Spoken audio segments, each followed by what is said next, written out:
And welcome to this episode of the Good Citizen Podcast. Well, this week we had just a small event, the midterm elections here in the United States. And so in this episode, I wanted to dive in and talk about three key takeaways from the midterm elections.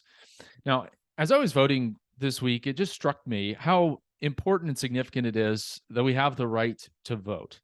And I hope that this doesn't get old. I know it can at times for me. And so I try to remind myself of this. Just you look back through human history, all those that have lived on our planet, and how many of those individuals had the ability to choose those who would govern them. And even the Christian church, those in the early church, Christians around the world now could have only perhaps dreamed of an opportunity to select those who would be governing them, deciding things like religious freedom, etc. So it actually is a very formal and an important moment when you go there and you cast your ballot. So it does strike me, like, what do you get for that? All right, as you're walking out of the polling place, generally around the United States, it's not just a slap on the back or very solemn, like, thank you for doing your civic duty. No, what do you get? You get a sticker.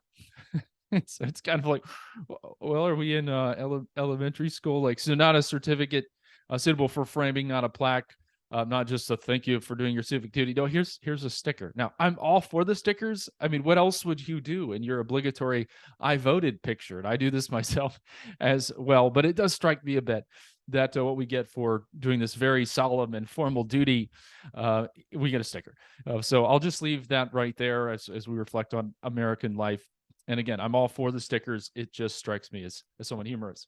So, three takeaways from the midterm elections in the United States. Now, I assume that in our audience, that those that are listening or tuning in are actually tuning into a number of sources on what's happened politically. I'm sure you're aware of many of the election results. So that's not what I'm trying to recapture here. Is just, all right, here's who won certain seats. That's certainly available in many other places. My purpose here in this episode would be to say what are the takeaways? What are the lessons for Christian citizens here in the United States? So not just who won what office, but what are some of the trends that we need to be thinking about? And also the big question that I always try to come back to on the podcast is, given what has happened, what do we do now? What do we do next? And so there's lots of political punditry and analysis out there. My hope with this particular podcast and certainly this episode is to take that information, even some of that political commentary, and say, all right, particularly for Christians, what lessons should we learn? And then what should we do next? And so that's my goal with this particular episode, the podcast generally. So as you're probably aware, the 2022 midterm elections did not come with a Republican red wave, as many thought, even those on the more progressive / Democratic side. It does appear that the House will end up in Republican control, but certainly not to the numbers that many expected. And as of the recording of this podcast on Thursday, November 10th, the U.S. Senate is still up for grabs. So Arizona, Nevada, and Georgia, which will head to a runoff, the Republican Party would have to have a net gain of 2 to wrest control of that particular body. So it does, and it is significant now that one party will not have complete control, in a sense, of both the legislature and the executive branch. But it was certainly not to the extent that many political observers thought. There was no, in a sense, kind of red wave. Again, probably not a surprise, but just to kind of tee up, that's what happened. All right, so for me, as I've looked at this, just some observations.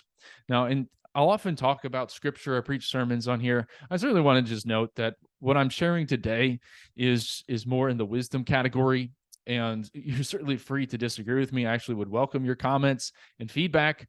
But the first observation, the first thought for me was simply this: that competence, courage, and character matter. Competence, courage, and character matter. Now, as I get into this one, I thought it's probably important, especially if you're a newer listener, to kind of explain how I come to this. Because we, in Christian citizenship, we talk about a number of issues, much broader than just voting, much broader than just public policy even. We talk about, are we praying for our elected officials? Are we building relationships with them? Are we partnering with them for the common good? But when it comes to this particular podcast, we're talking about how can we be Christian citizens? How can we be faithful to God, where we find our first and foremost allegiance to Christ and his kingdom, but we still want to be good citizens here. And around election time, I often see posts about, I'm not with the donkey, I'm not with the elephant, I'm with the lamb. And so in a sense, I say amen to that our ultimate allegiance is with Christ and his kingdom.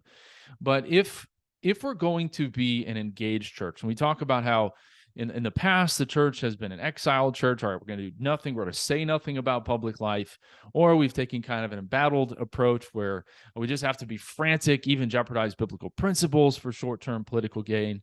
This podcast, we talk about being an engaged church.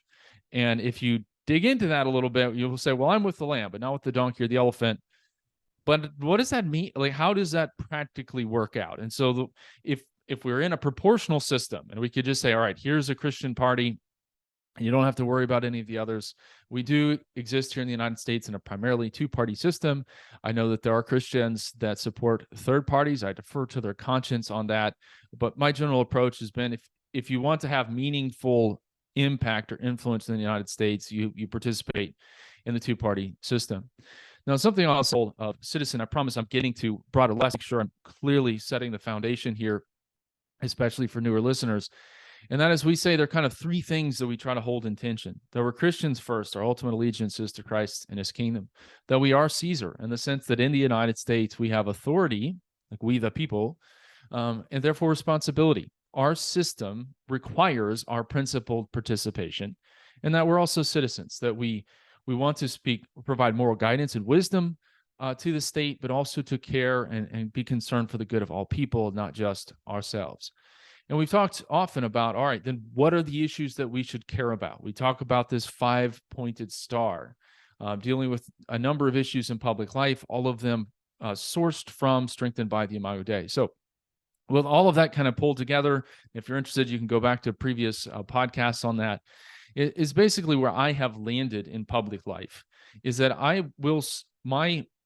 the way that my beliefs iterate in public life is that I think that Scripture, and primarily on the life issue, that those issues would support a more conservative approach in public life. Now, some of you may be thinking I'm turning this off right now, but here's the thing.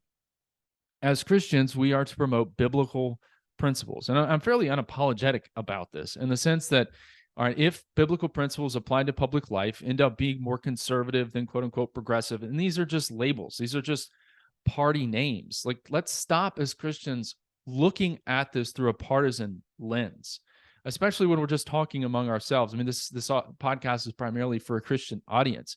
So can we please stop with the immediate assumption, like, we know what you're doing, we know that you just want to support the Republican Party, and that's what you're saying. Like, no, I'm not. Like, hold on, time out, stop. What about biblical principles? And how are we promoting those principles in public life? I have no unconditional allegiance to a party or to a candidate, and neither should you. If they support biblical principles, I will support them. If they don't support biblical principles, I will not support them. It really is that simple.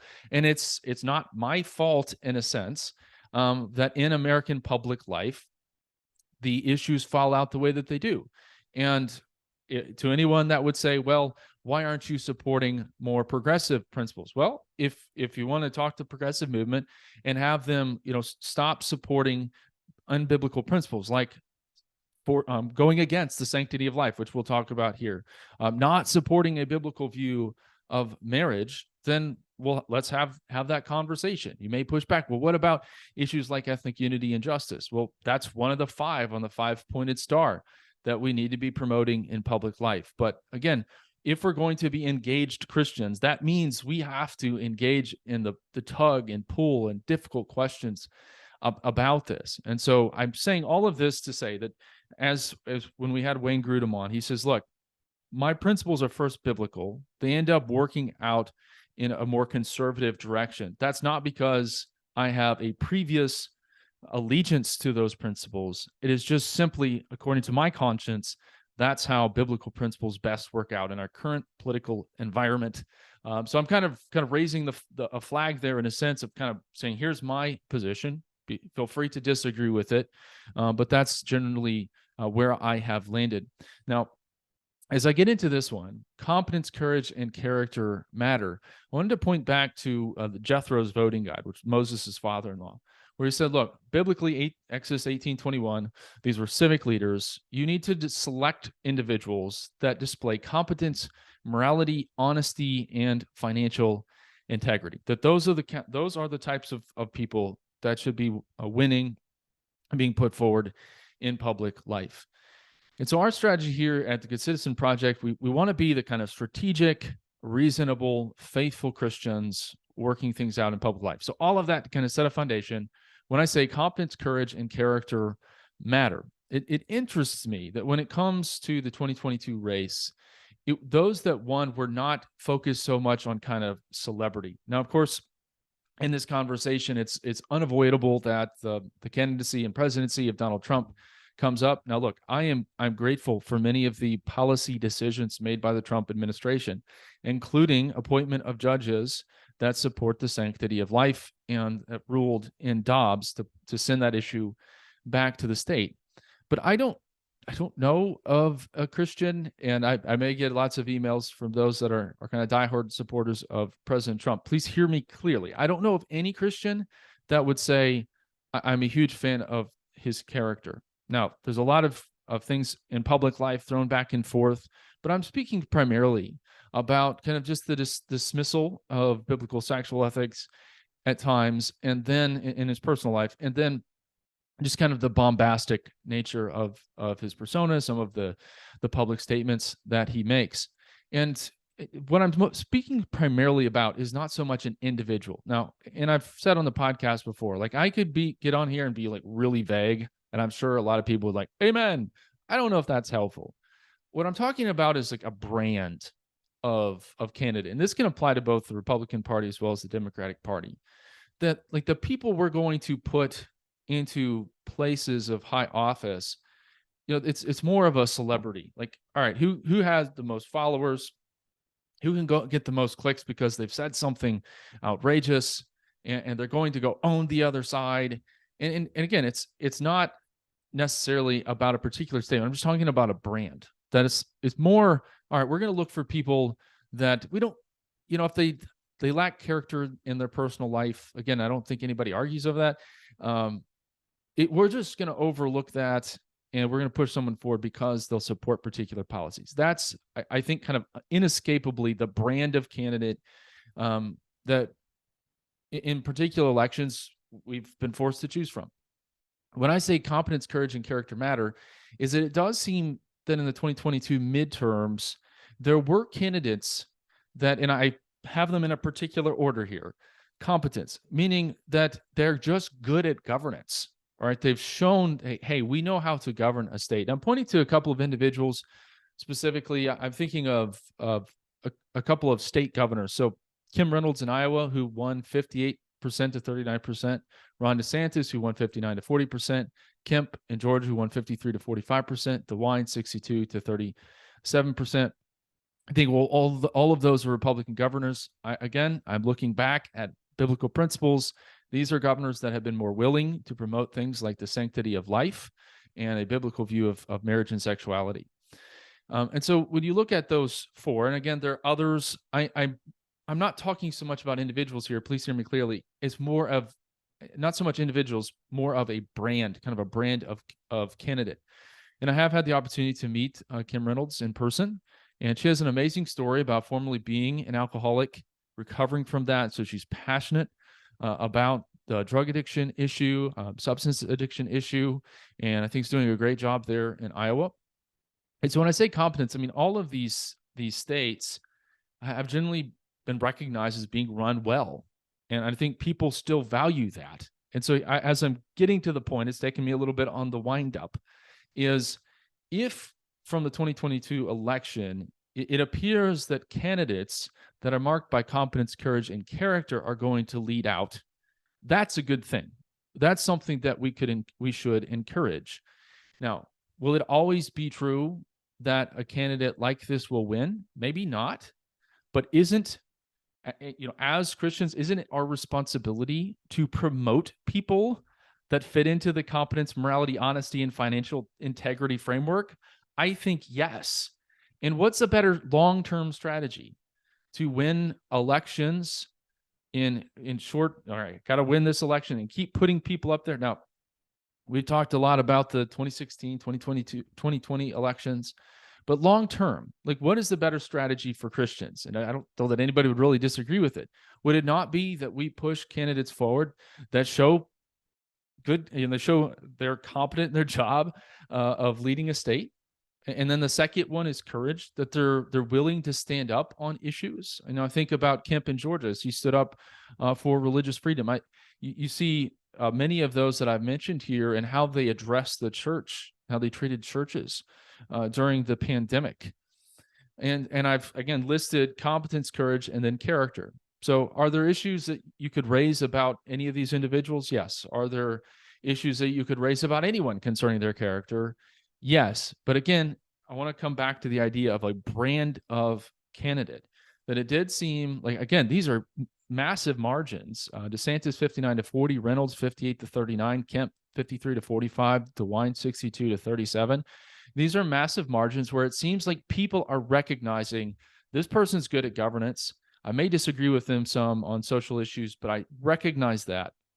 And so if it means, the 2022 election or midterm election means anything, if on the side of kind of conservative political engagement in the United States, we can get back to saying, all right, we're going to support candidates that are competent, courageous, and they have character, I think that's a good development. Now, everyone's pontificating about exactly what the 2022 election means. There certainly were candidates that would fall kind of more into the celebrity category that still won. My simple point here is this: as Christians, should we not be promoting a long-term strategy of encouraging candidates and then electing those to government who exemplify competence, morality, honesty, and financial integrity? I think that's a pretty straightforward yes. And if that's a development in public life, I will celebrate it unapologetically. All right. And the idea here is we don't want to just win an election. All right. Yes, elections matter, but that's not the ultimate aim. The ultimate aim is to wake up a movement of biblically focused Christians that'll say, we want to be good citizens. And as we do that well, it will have an impact on public life and should reflect in those who lead our country and our states. So certainly welcome any feedback to this particular point. I think this will probably be the most controversial of the points that I make, because I know there are some huge fans of the former president. What I'm speaking specifically about here is the brands of candidates, not even so much about particular persons, because the people won't be around forever. All right. We're talking about a brand of person, a brand of candidate that we're going to promote. And shouldn't our long-term strategy be to celebrate those that show competence, courage, and character in office? I think that's a fairly simple and straightforward point. And if that's what's one of the things coming out of the 2022 midterms, I certainly welcome it. The second one is certainly moral challenges. And I'm still praying and thinking through this one, and a bit stunned as well. And I encourage you to think back in your own heart and mind. What were your thoughts the moment that you heard the Dobbs decision come down? That you knew it was final. You'd seen the draft perhaps, but you knew it was final. And I have a friend of mine named Peter Heck, who speaks at a lot of pregnancy care center banquets, and he has a video of his daughter at Disney World going down a ride for the first time. And he's like, look, this was exactly me as Dobbs came down. At the beginning of the ride, she's all happy and excited, and then she starts going down and she sees the bottom, and she's just fear and turmoil and concern just comes into her face. And it all happens within just a few seconds. And then he kind of slows the video down. He's like, oh, this was me right after Dobbs. And I thought that was just such a great example of it seemed, all right, we made it to a kind of legal change, a momentous moment, a momentous legal change in our country.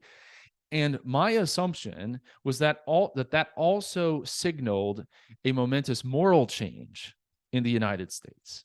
And I think that many of us just assumed that those would come alongside or come together.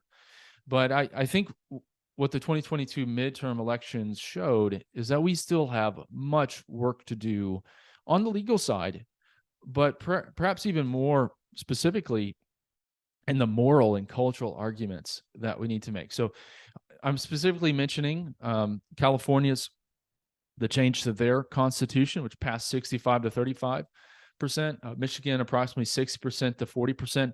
Both of those states installed into their constitutions and essentially a right to privacy, actually much broader than that which would have been in Roe versus Wade. And then the two more conservative states that have attempted to protect life in their constitutions have failed. Kentucky, approximately 52 to 40%, not final yet, but then Kansas, 59 to 41%.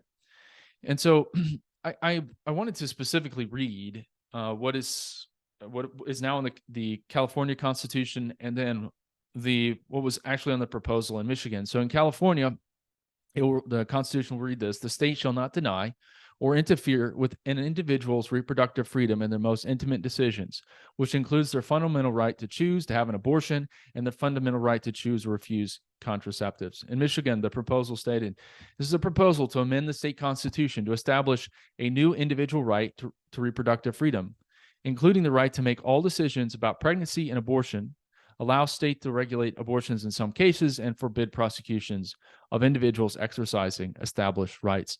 And all of the legal commentators that I followed would say that both of these will essentially say, hey, you can pursue an abortion all the way up to birth. And now there'll be some wranglings over that, but essentially expanding abortion access pretty much until birth. And so this is much stronger than what was in Roe versus Wade. So these are very concerning developments. And then the fact that a state like Kentucky, like Kansas, would say, no, we're not going to put that into our constitution. I don't know that there's really any way around this other than to say these are shocking moral developments. When the question of protecting an unborn person, an individual that bears the image and nature of God, just because they're not quite as far along in the scope of human development, they don't have the right to live. And I tell you something that I mentioned in my discussion about the special session in Indiana, where the legislature took up the life issue, is just the vehemence, like the anger, the demand that this is my right. I have the right to control my sexuality, to reject the image of God of this other person. In fact, I won't even talk about it. I can't even mention it. I will not discuss it. I have rejected his good guidance. I do not have to consider the dignity of the unborn child. So this isn't just a light disagreement. I know this is not a novel thought to Americans who have observed the abortion debate. But having been there kind of in person with the screaming in my ear for two weeks, it just breaks my heart. And this comes back to a very spiritual point, that it's not so much the rejection of those in public life saying we need to defend the right to life of the unborn, but more a shaking a fist at God himself, saying, we don't believe in you. We have rejected your plan. We do not observe or recognize the dignity of this unborn child. And so, it's not just this light moral disagreement. This is a profound moral issue. I believe it is the moral issue of our times. The numbers continue to stack up. North of 63 million children aborted in our country. And so this is just no way to sugarcoat it. I thought perhaps, and there was some discussion right after Dobbs among kind of pro-life groups, among pregnancy care centers, like, have we worked ourselves out of a job? No, we still have so much ground to travel on the cultural, moral, and even legal conversations. Now, in many states, as Dobbs shifted the issue back to the states, there was some good news about, state Supreme Courts matter, legislators matter, governors matter in this debate moving forward. And so there were some bright spots there. But one of the things I talked about in my reflections on the Indiana special session is that the law is a teacher. And certainly the gospel transforms, but the law is a teacher. And for multiple generations now, the law has told Americans, you don't have to consider that unborn baby. It's all about you. It's all about your reproductive freedom, your rights. You don't have to consider the other individual. And so, as Christians, we have the responsibility, the opportunity to push back against that. And as certainly proven via the midterm elections here in 2022, we have a lot of work to continue to do. There was also the issue of religious freedom that was on the ballot, and the measures in actually I believe two states, certainly Arkansas was one of them, where the measures failed. In Arkansas, it was approximately 50% to 49%, so very close. And essentially, what these amendments would have done is there's a very difficult case back in the 90s called the Smith case, which says that if there is a claim that a state law or a state action violates the religious freedom of an individual, that as long as that law is essentially kind of generally applicable, then it merits the lowest form of legal scrutiny. And I've sometimes compared this to a legal microscope versus kind of just eyeballing it. All right. And so kind of rational basis scrutiny, which the Smith case stated, is basically when somebody comes and says, look, you violated my religious freedom, the court just kind of eyeballs it. Like, yeah, it looks all right. It's fine. And so you get the lowest form of judicial scrutiny. Whereas these amendments would have said, no, religious liberty merits a strict scrutiny. So basically, you got to get out the legal microscope and kind of look at this thing and examine it. Was there a compelling interest from the state? Was the state's action narrowly tailored to accomplish that interest? And so both of these failed. And again, it was just another just kind of gut punch on, all right, have we been able to communicate to our society the importance of respecting the dignity of those that practice religious faith, not just Christians, but religious liberty for all people, and why that should be enshrined in the Constitution. And I've seen that some Christians would oppose those, saying, well, it's already in the Constitution in a sense. But I can tell you, as somebody that is involved in court, this protection would have been golden in cases defending religious freedom. And so again, just another concerning development. And I just chalk all of this up to moral challenges that as Christians, that there's a massive movement in our society to say that the unborn, those that bear the image of God, aren't worthy of the protection of our laws. And this is a massive moral issue. It's not done, and something that we need to pray through and work towards a place where we would, as a society, say we're going to protect the dignity of life in the womb. The last one, again, probably not a surprise to anyone, is just a reflection that it does seem like the country hangs in the balance. Now, I know Christians and especially pastors get tired of this, the talk about this is the most important election in our lifetime, but it is. Every election is an important election. And just look at the numbers of so many races, even the U.S. Senate, so close. So many of these races just turning on a few percentage points.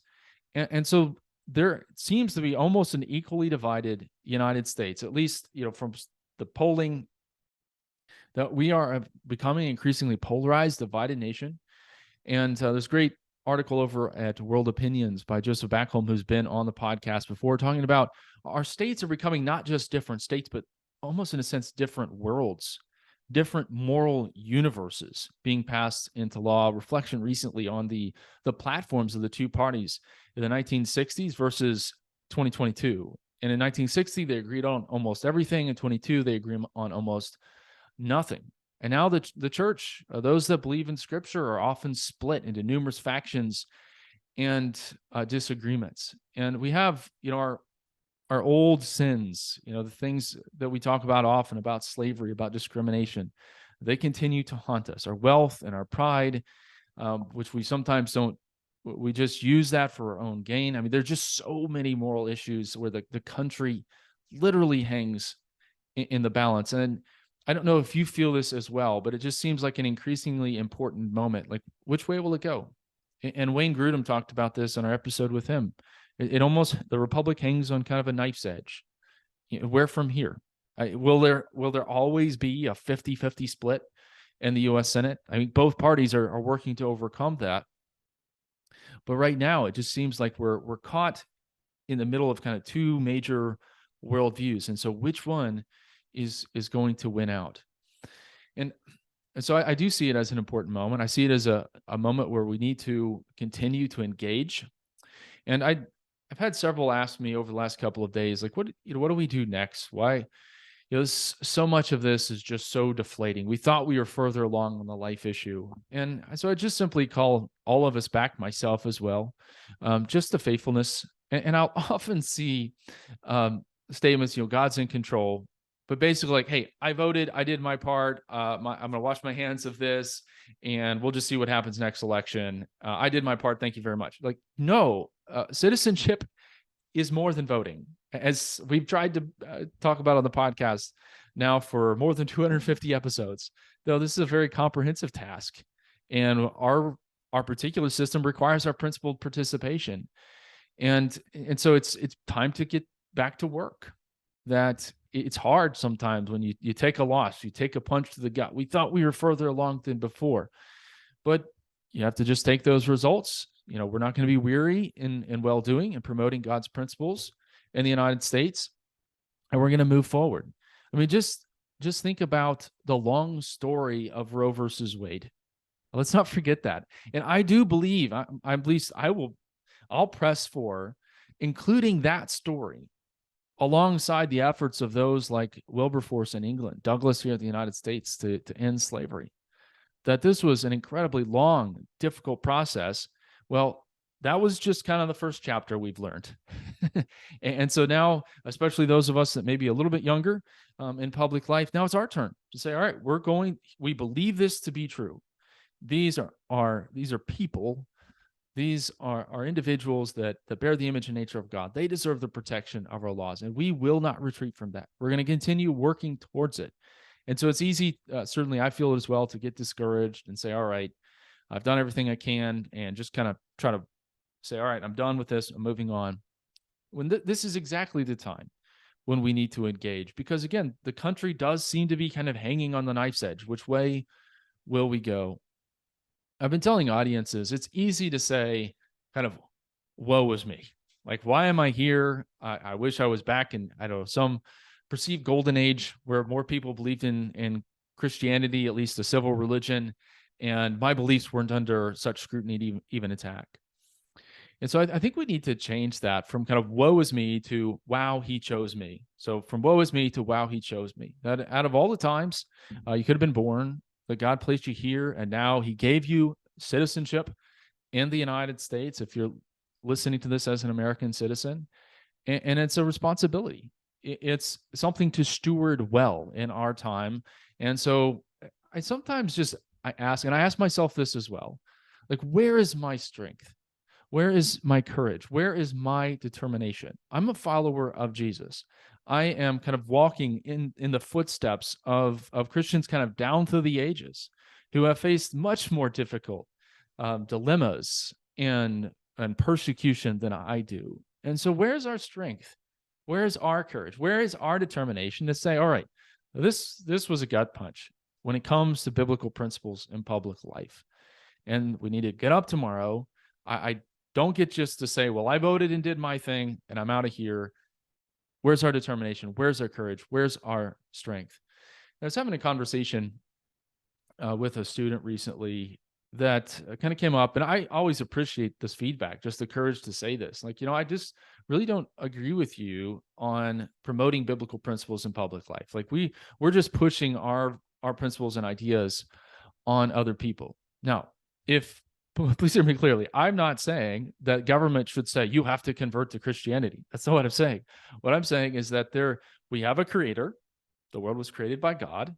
And we are saying, simply as Christians, that if you follow God's principles, that's going to lead to flourishing in our individual lives as well as a society. And just one of my reflections back is like, look, we realize that we're in a plural society, and those that oppose our worldview have no issues coming to public life saying it's not just the acceptance phase anymore, folks. It is the enforcement phase. No, you don't have to just believe. No, you have to celebrate this. Like, you actually have to go along with it. And so it's just a simple reflection that everyone is coming to public life saying, here's our moral vision of where this place is going to go. And so again, as Christians, where is our strength? Where is our courage? Where is our determination to stand up for what is right and to say, This is true. This is good. This is direction of our republic. Back to that founding principle. We are all created in the image of God. That's a biblical principle and one that can lead our nation into flourishing in the coming years. So recently, as I close, I've been reading a book about Frederick Douglass, and it's actually a rather long biography titled "The Prophet of Freedom." Just remarkable, and of course, all historical characters are complex in some ways, but Douglass just over and over and over and over again, traveled the whole country in a time where you're going by train or by a bumpy stagecoach or a steamer to England, and just took the message everywhere. Slavery's wrong. Slavery's wrong. Do away with it.